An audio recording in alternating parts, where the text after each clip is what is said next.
எல்லா புகழும் ஒருவன் ஒருவனுக்கே, நீ நதி போல ஓடிக்கொண்டிரு,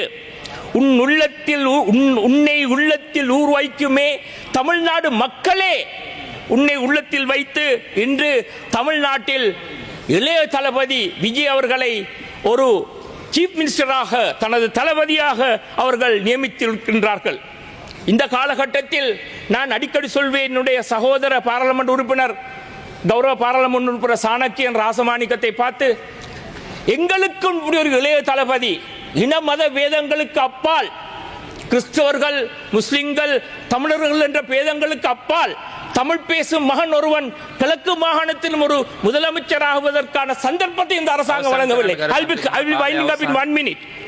ஆகவே எங்களுடைய ஸ்ரீலங்கா முஸ்லிம் காங்கிரஸ் உடைய பாராளுமன்ற உறுப்பினர்களுடைய ஒவ்வொருவருடையும் வாழ்த்துக்களை இளைய தளபதி விஜய் அவர்களுக்கு தெரிவித்துக் கொண்டு என்னுடைய பேச்சை முடித்துக் கொள்கிறேன். நன்றி.